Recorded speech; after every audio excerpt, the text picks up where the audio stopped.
Elizabeth I's body exploded inside her coffin. And that's not a metaphor. The lead cracked, the wood split, the cerecloth tore, and 6 ladies-in-waiting heard the blast in the middle of the night while keeping vigil over the Queen's corpse at Whitehall Palace. But that's not the story I'm telling you. The story is how you get there.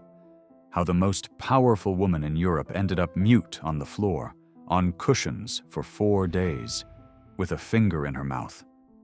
How the ring she'd worn for 45 years had to be filed from the flesh of her finger. And how the man she trusted most had already sold her throne, in code, in a secret letter, months before she died. The version you know is Gloriana dying peacefully in her sleep at the end of a golden age. The real version is a horror show that her government spent a month trying to bury, and they succeeded. For 4 centuries. Let's start with the ring. At her coronation in 1559, a 25-year-old woman slipped a ring onto her finger as a symbol of her marriage to England.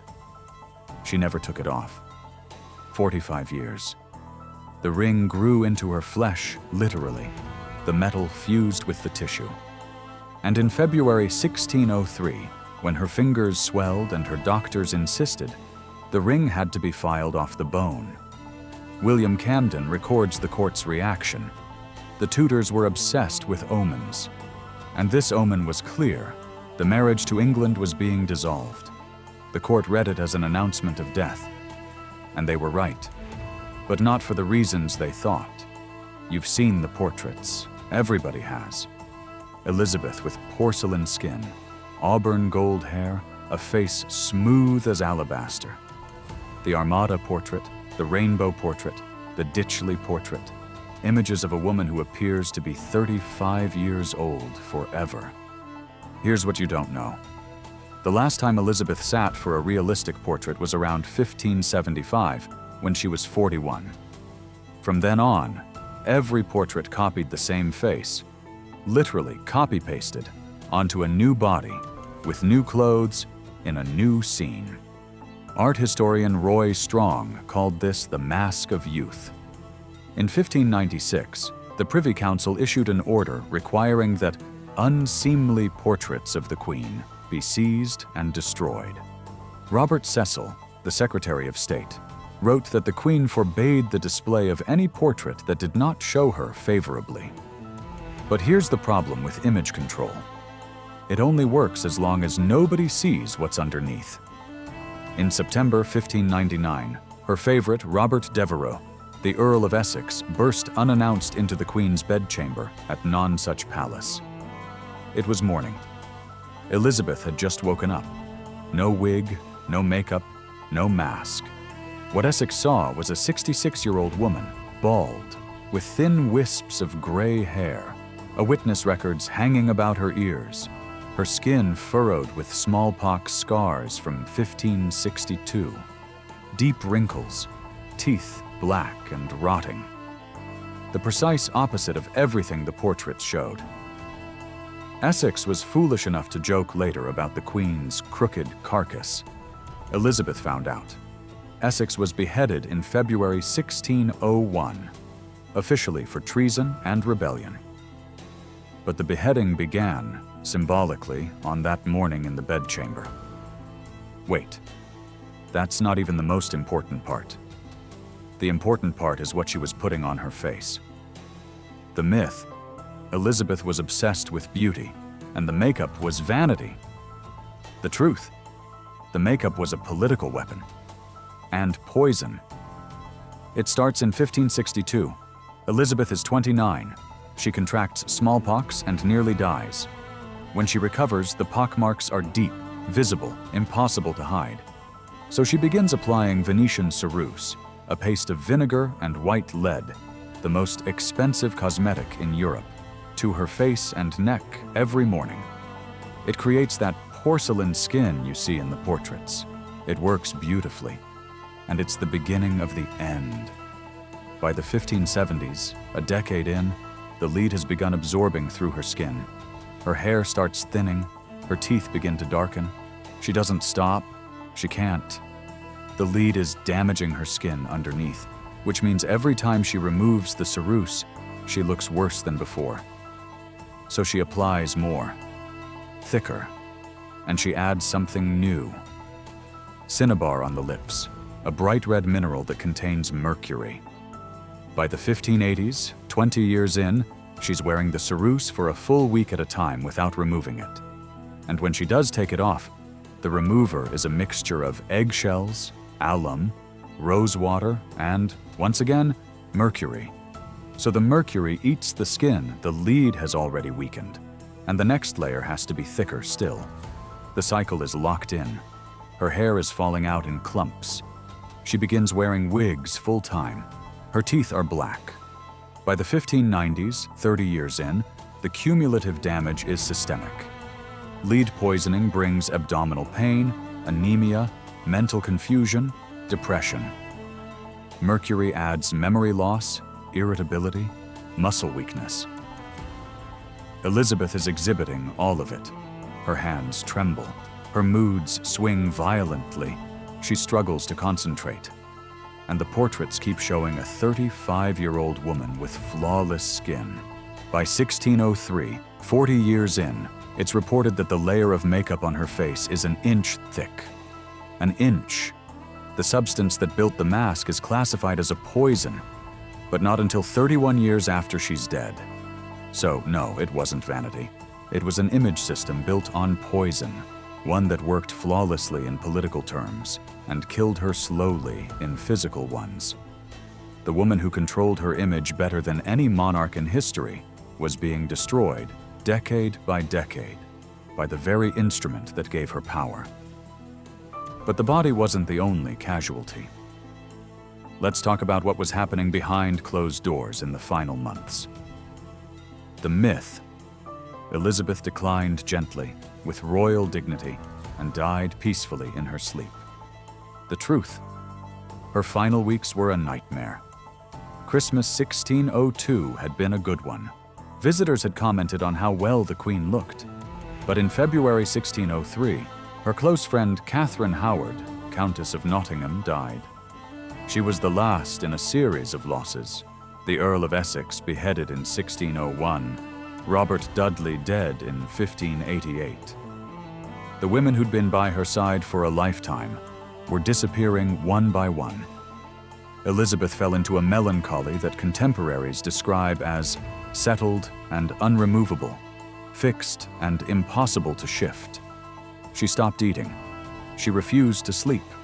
She categorically refused to be examined by doctors. And then, the detail that changes everything, she refused to go to bed. Contemporary sources, including Robert Carey, the Queen's cousin, report that Elizabeth stood for hours on end, unaided, in her bedchamber at Richmond Palace. She feared that if she lay down, she'd never get up again. Her ladies-in-waiting, desperate, spread cushions across the floor. When she finally collapsed, she fell onto those cushions, and she stayed there. Robert Carey writes that she remained upon her cushions 4 days and nights at the least. Other sources say 10 days. On the floor, not eating, not speaking, a finger in her mouth, her gaze fixed downward. You caught that, right? The most powerful woman in Europe, on the floor, on cushions, with a finger in her mouth, like a child. On March 19th, Carey visited her. He took her hand. She told him, "Robin, I am not well." And then she sighed. Carey counts, 40 or 50 times. He writes that he'd never seen her sigh before. But when the Queen of Scots was beheaded, and it gets worse. The myth, Elizabeth was surrounded by loyal advisors until the very end. The truth, the most important man in her government had betrayed her years before. Robert Cecil, Secretary of State, son of the great Lord Burghley, the man Elizabeth called "my little man," had been running a secret correspondence with James VI of Scotland since 1601. Secret in code. Cecil was 10, Elizabeth was 24, James was 30. The purpose, to arrange the succession without the Queen's knowledge. The correspondence was, technically, state treason. Cecil justified it by saying that even the most loyal ministers must sometimes conceal thoughts and actions from their monarchs when they do so in their service. An elegant logic, and a convenient one. But that wasn't all. In her final months, Elizabeth could no longer write. Her hand trembled too badly. Cecil transcribed her correspondence, which means Cecil was writing, in Elizabeth's name, letters to people with whom he was simultaneously corresponding in secret on behalf of the future king. He was running both sides of the conversation. And the Queen, who'd spent 45 years refusing to name a successor, the supreme power play, the weapon that kept her relevant, feared, courted by every faction, now found herself in a situation where the succession was already arranged, already decided, already negotiated, without her. The question worth asking isn't why Elizabeth died, it's at what point did she actually stop ruling? The myth. Elizabeth chose her successor with lucidity and dignity. The truth, we're not sure she chose anything at all. On March 23rd, the Privy Council came to her. They needed a sign. Technically, the will of Henry VIII, her father, still legally valid, barred the descendants of his sister Margaret from inheriting the throne, which excluded James. The only way around it was for Elizabeth to name him explicitly, but Elizabeth could no longer speak. Her throat was so swollen, the glands, a possible abscess, that speech had become impossible. The council asked her to raise a finger when she heard the name she wanted. They listed candidates. When they reached Edward Seymour, Elizabeth reportedly burst out, "I will have no rascal's son in my seat, but one worthy to be a king." Then they said James's name. According to some witnesses, Elizabeth raised her hand to her head, miming the shape of a crown. According to other witnesses, she didn't move at all. It didn't matter. Cecil walked out of that room with the answer he'd already prepared. James VI of Scotland was the new King of England. If this changes how you see Elizabeth, hit subscribe. I'm just getting started. That evening, the Archbishop of Canterbury, John Whitgift, a 73-year-old man, knelt beside the Queen's bed and began to pray. When he tried to rise, Elizabeth gestured for him to continue. He knelt for another half hour, and when he tried to rise again, she made the same gesture. He continued until the Queen lost consciousness. On March 24th, 1603, between 2 and 3 in the morning, Elizabeth died. It was a Thursday, the same day of the week on which both her father and her sister had died. And it was the eve of the Annunciation, a fitting day for the Virgin Queen. A few hours later, Cecil read a proclamation he'd already drafted. First at Whitehall, then in front of St. Paul's Cathedral, then at Cheapside Cross. James was king. The Tudors were finished. The chronicler John Stow records that on the streets of London, the news was met with a terrifying silence. No one shouted. No one cheered. For most Londoners, Elizabeth had been the only monarch they'd ever known. But the story doesn't end here. Elizabeth had explicitly requested that her body not be opened. It was a firm, clear, unambiguous wish. Robert Cecil ignored it. Immediately after the Queen's death, while he left for London to proclaim the new king, he gave instructions to the surgeons. Embalm her. The body was opened, treated, and sealed in a lead-lined coffin. It was then transported by water to Whitehall, where it remained for 3 weeks. 6 ladies-in-waiting kept watch every night by candlelight. And here enters Elizabeth Southwell. Southwell was 16 or 17 years old, a maid of honor, and she was in the room. Her account, written or dictated in April 1607, describes the moment, a loud crack at night. The Queen's body and head burst open under the pressure of decomposition gases, splitting the wood, the lead, and the cerecloth. Note: Southwell is considered a partially unreliable source. She converted to Catholicism after Elizabeth's death and wrote her account in the circle of the Jesuit Robert Persons.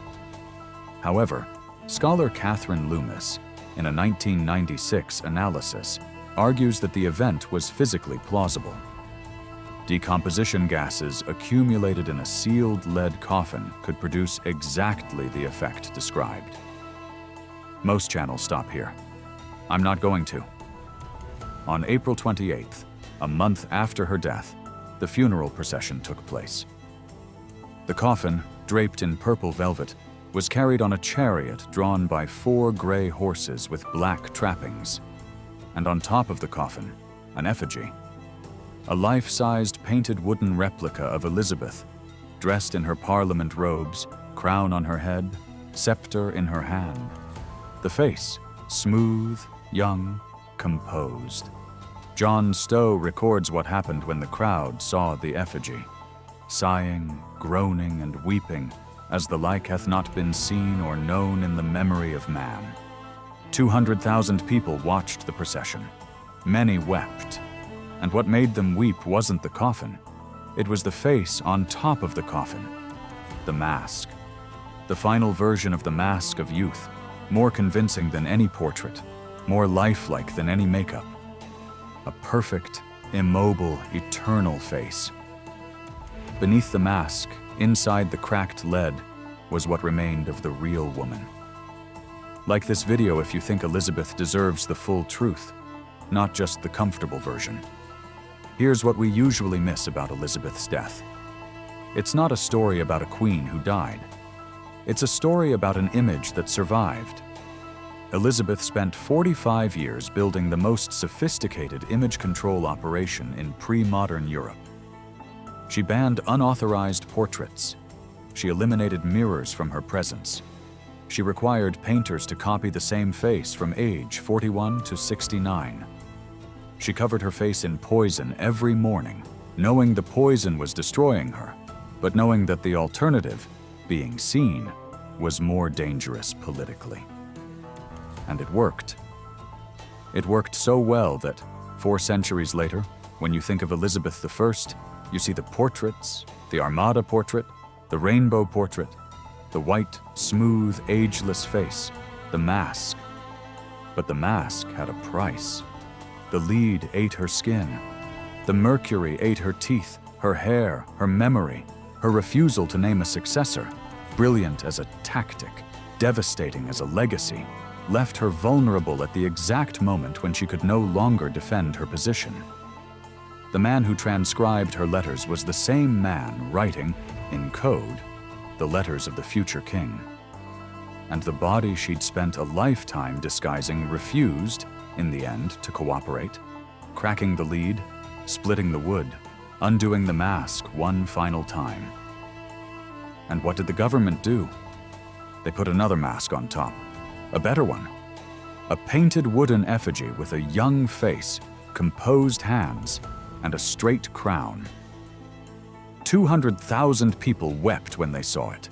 They were weeping for a woman who had never existed, or more precisely, for a woman who had only ever existed as an image. The wrong frame isn't, Elizabeth had a horrifying death. The wrong frame is, Elizabeth died. Elizabeth, the one the world knew, never died. The image survived. It continues to survive. You see it in every textbook, every film, every portrait on the internet. The mask still works. 4 centuries later. The real woman, bald, poisoned, mute, on the floor, on cushions, with a finger in her mouth. Nobody knows her. Elizabeth died at dawn on March 24th, 1603, in the same room where her grandfather, Henry VII, had died. The last day of the year by the Tudor calendar. The last Tudor. The chroniclers say she died easily, like a ripe apple from a tree. But ripe apples don't explode in their coffins. And the last words history attributes to her. All my possessions for one moment of time were almost certainly invented. Historians believe it's a fabrication. Elizabeth couldn't speak. The last person who spoke for her was Robert Cecil, and even he didn't honor her final wish.